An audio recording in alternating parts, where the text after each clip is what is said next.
नमस्कार मित्रांनो, स्वागत आहे तुमचे माझ्या व्लॉगमध्ये. तर आज मी जाणार आहे प्रसिद्ध महामंदिरमध्ये, म्हणजेच की हिडंबा टेम्पलला.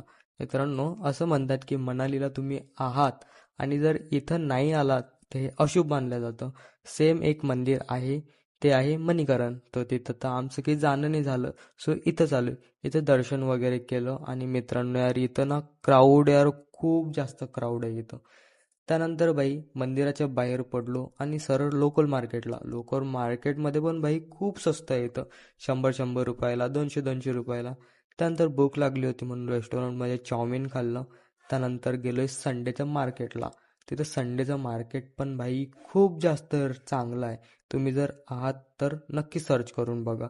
त्यानंतर कालच्या पावसामध्ये या नदीला तर खूप जास्त भाई खूप जास्त पाऊस आलाय. आणि आपल्याला आपली रूम चेकआउट करायची होती म्हणून एकदा शेवटसुद्धा आपल्या रूमला कॅप्चर वगैरे केलंय आणि भाई हॉटेलच्या बाहेर पडलोय. हॉटेलच्या बाहेर पडून पण भाई हॉटेलला बाय वगैरे केलो आणि सरळ कॅब वगैरे मध्ये बसलोय. कॅबवाल्या दादाने आपल्याला सोडून दिलंय मनालीच्या वोल्वो स्टेशनला. इथं सोडलंय भाई. इथं पण पावसामुळे खूप जास्त क्राऊड होती आणि इथं गेलोय नाही तर भाई पावसाचं आगमन झालं. त्यानंतर थोडा गुड्डी का बाल वगैरे खाल्ला आणि सरळ ट्रेनमध्ये बसलोय. ट्रेनमध्ये बसून दुसऱ्या दिवशी पोचलोय चंडीगडला. चंडीगडला यासाठी आलोय कारण की आपल्याला जायचं होतं गुरुद्वाराला. चंडीगड पण थोडंसं फिरायचं वगैरे होतं. तर सेक्टर नंबर 8 बाबा बंगला साहेबच्या गुरुद्वारामध्ये आलो. भाई इथल्या पण रूप खूप जास्त चांगले आहेत. एकदा आले तर नक्की इथं या.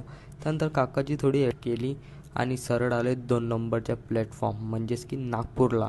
इथून चाललोय आपल्या रूमवर आणि इथून ते असली जर्नी चालू होणार. आणखी मी कुठेतरी जाणार आहे, ते पण परमनंटसाठी. सो ते मिस नका करा तुम्ही.